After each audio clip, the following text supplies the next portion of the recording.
안녕하십니까. 신인균의 국방TV 시큐리티 뉴스입니다. 자, 오늘도 우크라이나 전황 알려드리도록 하겠습니다.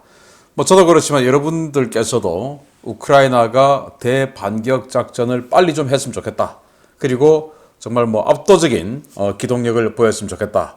라고 생각을 하시죠. 그럼 도대체 과연 어디로 주공을 밀어넣을 것이냐. 이게 궁금한데 지금 우크라이나가 공격을 하기 위한 여러 군데를 지금 찔러보고 있는 것 같습니다. 그 중에서 이번에는 자포리자에서 남쪽에 러시아군의 여단과 4단급 탄약고를 박살을 내버렸는데, 이런 식으로 또 드네프르강을 건너서 강변을 보트를 타고 들어가서 또 타격을 하고, 이런 여러 가지 준비 정황이 있습니다. 이런 상황을 좀 알아보고, 그리고 오늘도 프리고진이 정말 웃지 못할 촌극을 벌였는데요.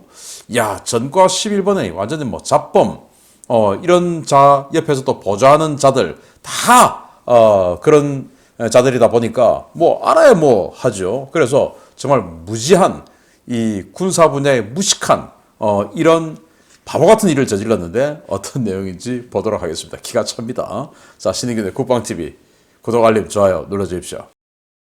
전과를 먼저 보겠습니다. 병력은 460명의 러시아군을 죽였다라고 우크라이나 총참모부가 밝혔고요. 전차 1대 격파, 장갑차 1대 격파, 차량 6대 격파, 특수장비 1대 격파, 야포는 많습니다. 야포는 9문 격파, 무인항공기 1대 격추, 그리고 어제 요격을 했다고 하는 미사일 15발 요격 등의 전과가 있는데, 지금 병력은 460명, 그리고 그 외의 장비들은 대폭 줄었습니다.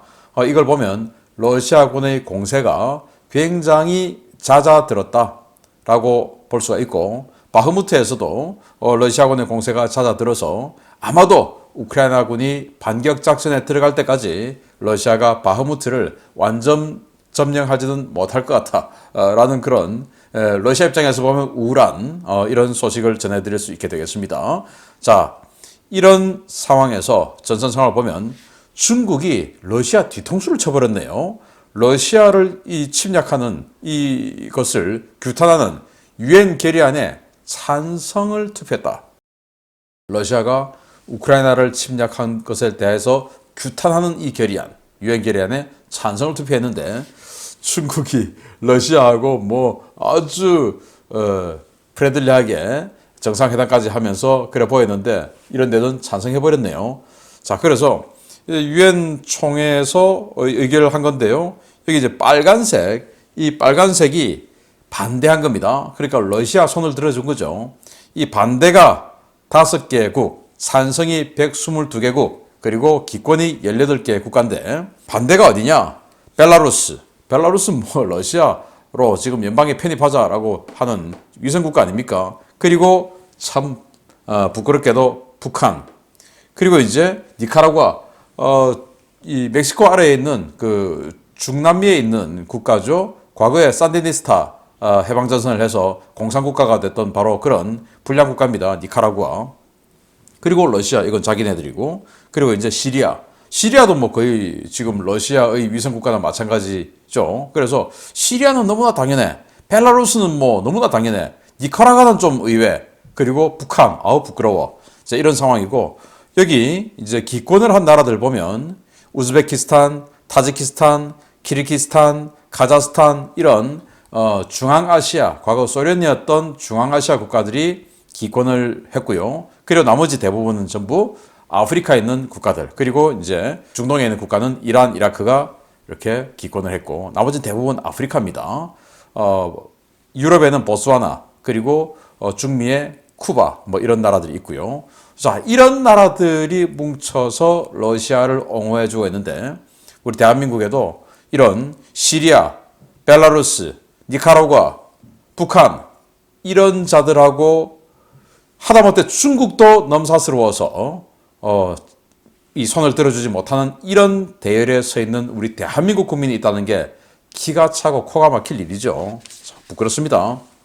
자, 이러다 보니까 폴란드가 이번 전쟁에서 러시아를 반대하고 우크라이나를 압도적으로 도와주고 있죠. 그래서 러시아가 폴란드 기분 나빠서 폴란드에 있는 이 폴란드 주재 러시아 대사관 빼버리는 거예요.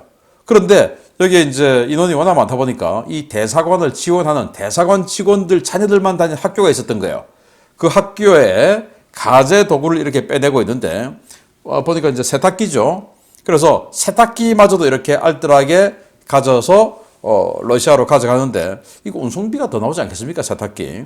그래서 지난번에 보니까 헤르손에서도 뭐 세탁기다 뭐다 막 마구마구 약탈하던데 이제 오신트들이 SNS에서 이걸 보면서 쟤들 참 세탁기 좋아한다 라고 비아냥거리고 있습니다. 자, 우크라이나 총참모부가 러시아가 4개 방면에서 40회의 공세를 시도했다. 그래서 4개 방면 나머지 1개가 그 리만 축선에서 1개 돌격대가 그냥 들어왔다가 나갔다 합니다. 그거 포함해서 4개 방면에서 40회 바흐무트, 아우디오카, 마린카 그리고 리만에서 소규모 이렇게 했는데 굉장히 공세가 적어졌죠. 러시아도 이제 방어 준비에 들어간 것을 느낄 수가 있습니다. 백악관은 추가 군사 지원 패키지를 곧 발표할 것이다 라고 해서 군사 지원을 계속할 것을 발표를 했고요. 잘루즈니 총참모장은 나토군 수뇌부와 반격작전 협조 논의를 했다라고 했는데 자, 여기 나토 최고 사령관입니다. 카볼리, 크리스토프 카볼리 육군 대장이고 그리고 여기도 이제 역시 이제 미국 중장인데요. 우크라이나 안보 지원단 사령관인데 안토니오 아구토 중장이라는 사람인데 이렇게 나토 장군 최고위급 장군 2명이 우크라이나에 들어가서 잘루즈니 총참모장 그리고 국회의원 하다가 지금 국회의원 그만두고 이번 전쟁에 협조하고 있는 자브롭스키 부총참모장 육군 중장이죠. 그리고 제1차관 파블리우크 육군 중장 이렇게 지금 기념사진을 찍었는데 여기 들어가서 반격작전을 어떻게 할 건가라는 걸 논의했고 자 참고로 이 아구토 중장 안보지원단 사령관 여기는 뭐냐면은 독일에 우크라이나 전쟁을 지원하는 안보지원단이라는 걸 미국이 만들었어요. 그래서 여기는 이제 사령부 요원이 한 300명 되는데 뭐하냐? 바로 작전 지휘 지도하는 거다. 이렇게 볼 수 있는 겁니다. 그러니까 이 안보지원단 안토니오 아구토 중장 이 사람이 실제 작전 지휘를 이 사람들을 통해서 하는 거다. 이렇게 볼 수 있는 겁니다. 미국이 작전 지휘하니까 당연히 선진적이고 이길 수밖에 없는 거 아니겠습니까? 레즈니코프 장관이 반격 작전 준비가 착착 진행되는 중이다 라고 밝혔고요. 국방장관이 이렇게 직접 이야기를 하니까 뭔가 잘 되고 있나 봅니다. 존 커비 백악관 안보조정관이 러시아가 바흐무트에서만 사상자가 무려 10만이다. 대실패다. 이렇게 이야기했는데 이 10만 명의 사상자 중에서 전사자 2만여 명 그리고 부상자 8만여 명. 자, 이렇게 나와 있는데 정말 뭐 어마어마한 희생을 이 바흐무트에서 했죠. 그런데 이 우크라이나는 바흐무트에서 뭐 한 6, 7만 명 죽였다라고 하니까 사실은 우크라이나가 발표하는 이 병력 19만 1,420명 전사 요게 사상자 숫자로 그래서 이제 재투입할 수 없는 정도의 경상 말고 중부상 이 정도가 포함된 게 아닌가라고 저는 판단을 해봅니다. 제렌스키 대통령이 의회에 계엄령에 연장하자라는 연장 요청을 했고요. 러시아가 점령지의 파르티잔 그러니까 자포리자, 헤르손 이 지역에 파르티잔들이 너무 많으니까 이 파르티잔들을 추적하기 위해서 블랙 요원을 대거 투입했다. 그래서 뭐 다른 지역에서 이주해 온 뭐 그런 일반 평범한 시민인 것처럼 해가지고 그 파르티잔으로 의심되는 사람들하고 가까이 지내고 뭐 어떤 마을 커뮤니티에 들어가고 이렇게 해가지고 누가 파르티잔인지 밝혀내고 이제 체포하고 죽이고 하는 이런 역할을 하기 위해서 블랙 요원을 대거 투입했다라는 거고요.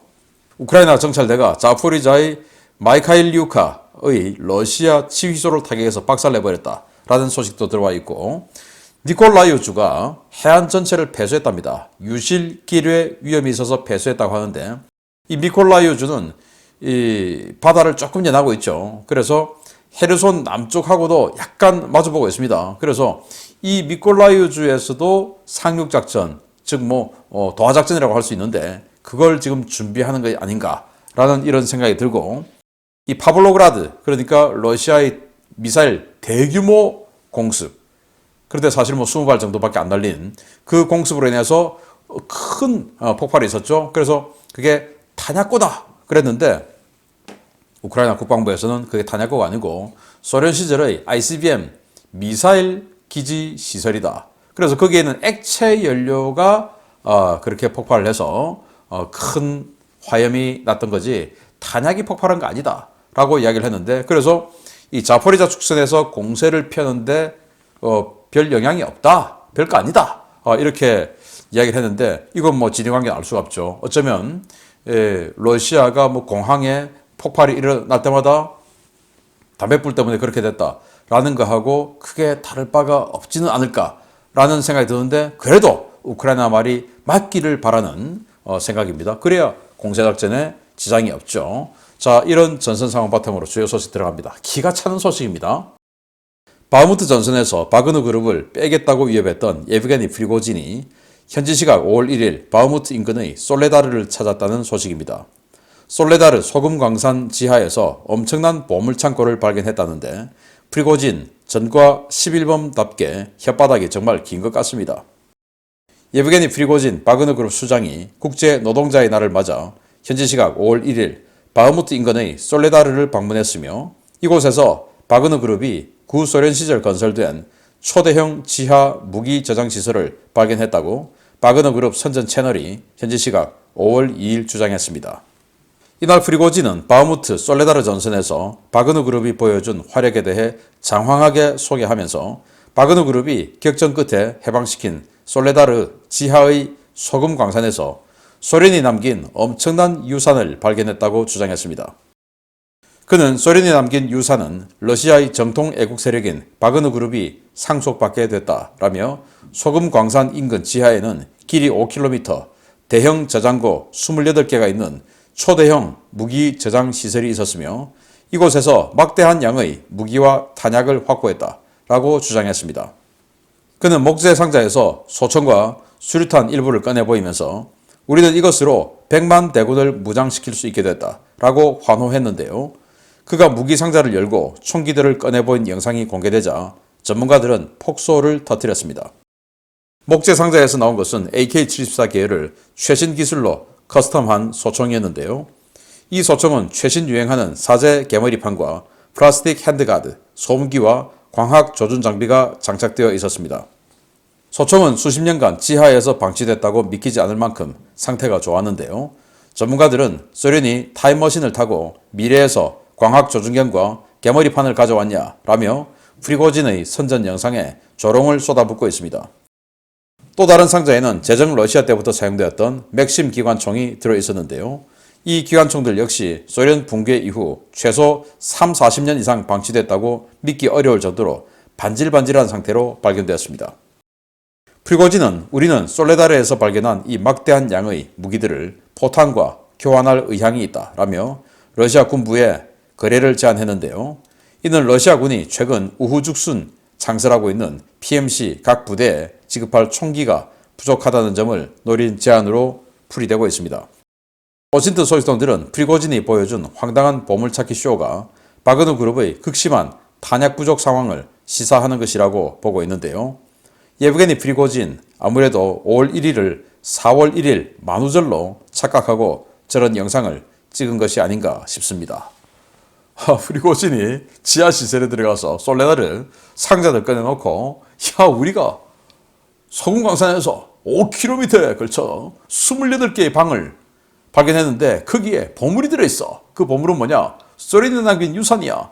우리가 애국 그룹이니까 우리에게 그 유산이 상속된 거야. 즉 신이 계시를 받았다 이거죠. 그러면서 이제 무기를 꺼내 보여주는데, 야, 여기 어디냐? 솔레다르, 바로 바흐무트 바로 위에 있는 곳이죠. 이 솔레다르를 점령하면서 이제 바흐무트를 칠 수 있게 됐는데, 이 솔레다르를 바그너 그룹이 점령했었습니다. 그래서 솔레다르 북쪽의 소금광산들, 이것 때문에 이제 시체말로 돈 된다 라는 그런 곳이었죠. 그걸 이제 바그너 그룹이 점령하고 여기서 이제 또 자금을 끌어다 쓰고 하는데, 거기에 무기 창고가 발견됐네? 그런데 그 무기, 자, 이거 봐봐 하고는 막 종이를 열어 젖힙니다. 아유, 뭐 지금 뭐 한 40년 된 이런 1977년산 박스죠. 그런데 너무너무 깨끗해요. 맥심 기관총, 제정 러시아 때 썼던 맥심 기관총, 자기도 맥심 기관총이라고 합니다. 자, 그리고는 여기 있는 이제 물품 목록표를 꺼내 보여주는데, 야, 77년에 넣은 박스에 종이가 저렇게 깨끗하나요? 러시아 종이 제재 기술이 너무 뛰어난 것 같아요. 정말 하얀데 아무튼 종이 너무 깨끗합니다. 그런데 이제 핵심은 이겁니다. 그래서 또 이 박스에서 총을 꺼내보여요. 총 꺼내 딱 보여주는데 야, 총이 시커먼색이죠. 아니 1970년대, 80년대 소련에 이런 시커먼 색깔 총이 있었나요? 그래서 이 뭐야 하고 자세히 또 이렇게 동영상을 보니까 소음기도 장착돼 있고 개머리판 이렇게 생겼고 그리고 손잡이, 권총 손잡이 이것도 우리 손가락 형상처럼 이렇게 볼록볼록 돼 있죠. 이렇게. 그래서 이거 뭐야? 이런 총이 세상에 있었어? 그래서 보니까 이게 AK-74, 이 AK-74를 개량한 AK-12, AK-12죠? 이 AK-12를 사제 개량한 거다. 왜냐? 개머리판도 AK-12와 달라요. 요거 최신 개머리판, 미국 M4 이런 데 들어가는 개머리판이죠. 그리고 무엇보다도 이 권총 손잡이 AK-74도 그렇고 AK-12도 그렇고 뭐 우리 K2도 그렇고 손가락 볼록볼록한 거 없어요. 이거는 개인이 자기 손에 맞추어서 사제로 이렇게 사제 개량한 겁니다. 아니 소련 시절에 이렇게 개량이 되어 있었을까요? 천만의 말씀이죠. 그리고 여기 도트 사이트 조준경까지 갖다 붙어 있어요.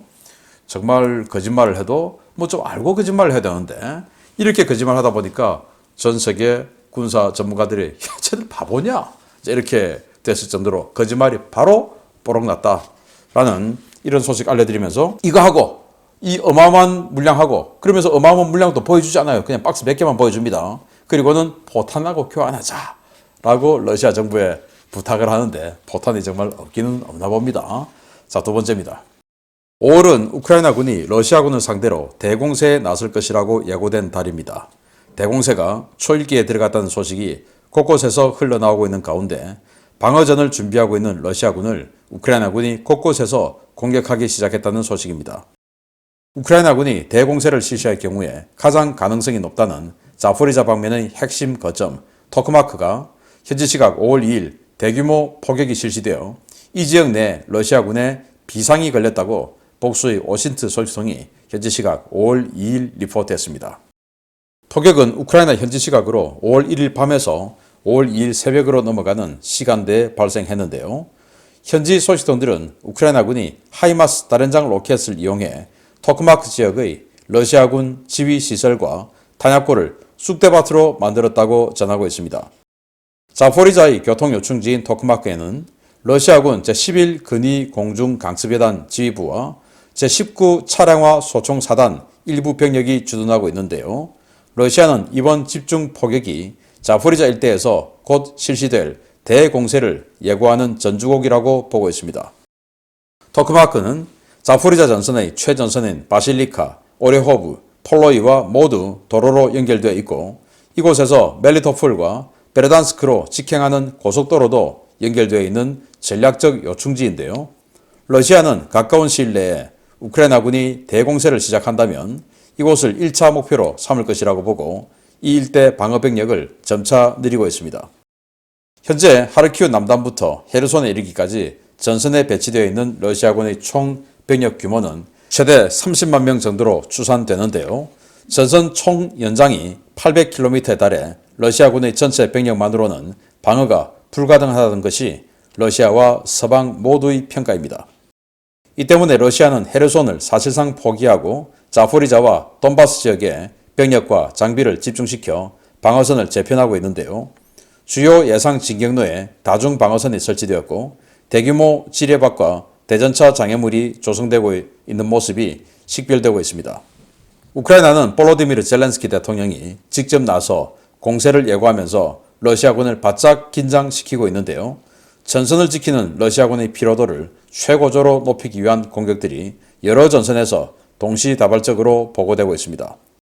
헤르손주 드네프르강 삼각주 일대는 물론 노바카오프카, 니즈니 로아치크, 드니프로 루드, 바실리카 외곽 지역에서 소형 보트를 이용한 우크라이나군 정찰 부대의 침투와 위력 정찰이 보고되고 있고 자포리자 전선 일대의 러시아군 방공자산들을 겨냥한 우크라이나군 미그-29 전투기와 수호-25 공격기의 함, 제이담, 로켓 공격 빈도도 크게 증가했습니다. 러시아군은 드네프르강 일대에서 확대되고 있는 우크라이나군의 위력 정찰과 토크마크 집중 포격, 우크라이나 전투기들의 방공망 제압 작전 등이 자포리자 방면 공세, 헤르손 방면 도하 작전의 전주곡 성격이라고 보고 긴장하고 있는데요. 우크라이나의 이러한 조치들에 대응할 수 있는 전력이 없어 속수무책으로 우크라이나군의 공격을 지켜만 보고 있는 실정입니다. 우크라이나군의 공세는 앞으로 며칠간 러시아군의 피로도를 최고조로 끌어올린 뒤 기습적, 전격적으로 실시될 것으로 보이는데요. 과연 러시아가 수개월간 준비한 방어선이 우크라이나군의 공세를 얼마나 버틸 수 있을지 지켜봐야겠습니다. 여기 지금 크게 화염이 일어나고 있는데 탄약고가 깨졌답니다. 그래서 토크마크, 여기 이제 여단급과 사단 일부가 지키고 있는 곳이니까 굉장히 중요한 곳이고 많은 병력이 있는 곳인데 그 병력들이 사용할 탄약이 이렇게 깨져버렸네요. 여기 어디냐? 토크마크가 바로 여기입니다.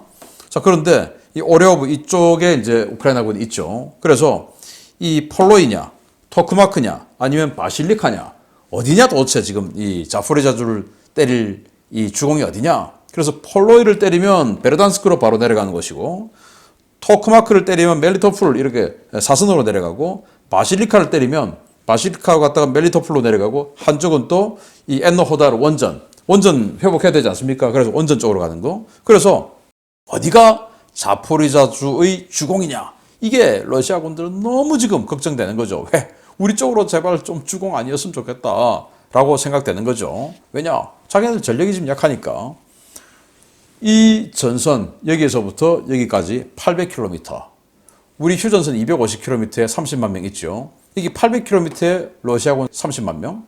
그러니까 이 병력 밀도가 엄청나게 얇은 겁니다. 그러니까 한번 그냥 툭 치고 들어가면 쑥 밀리는 이런 상황이니까 겁나죠. 자, 그래서 드네프르강 굉장히 뭔가 폭이 넓죠.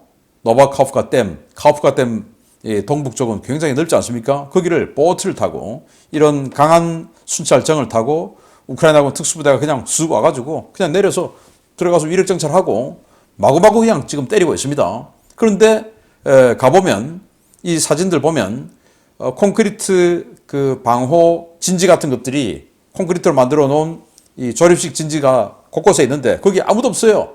그래서 지키고 있는 병력이 없다라는 겁니다. 그만큼 지금 러시아가 병력 부족. 이 상태에서 우크라이나는 이 127mm 로켓 가지고 이 127mm 로켓을 공중발사 로켓으로 쓰고 있어요.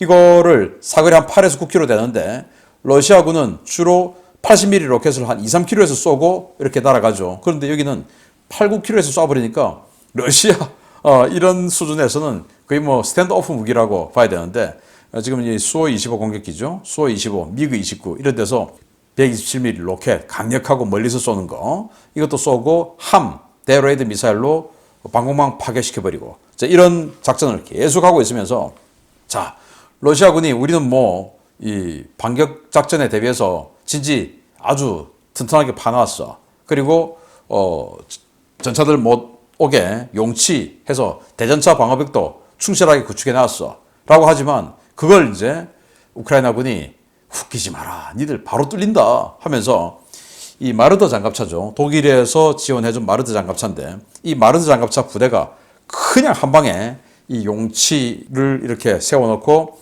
막아놓고 있는 러시아군의 대전차 방호벽을 모사한 이 방어선을 돌파하는 훈련장이에요. 그 훈련 모습을 보여주는 겁니다. 그러니까 니들 그거 아무리 막고 있어도 우리 그냥 쑥 지나간다. 아무것도 아니야. 라고 하는 영상을 보여주면서 러시아군에게 겁을 주고 있는데 얼마나 겁나겠습니까? 그리고 이런 사진도 공개했어요. 야, 미국의 브래들리 전투장갑차죠. 여기다가 우크라이나 도색을 다 해놓고 또 위장막도 씌우고 이거 지금 전선에 지금 들어가 있다니까 곧 그냥 고 하면 들어가는 거야. 니들 브래들리 막을 수 있냐? 자, 이렇게 겁을 주고 있는데 러시아 군인들 정말 겁나겠습니다. 자, 그런데 빨리 땅이 말라가지고 그냥 대규모로 진격할 수 있는 날이 왔으면 좋겠습니다. 오늘 아침 제가 여러분들께 속보 띄워드릴 수 있게 되기를 바라겠습니다. 계속 알려드리겠습니다. 마치겠습니다. 감사합니다.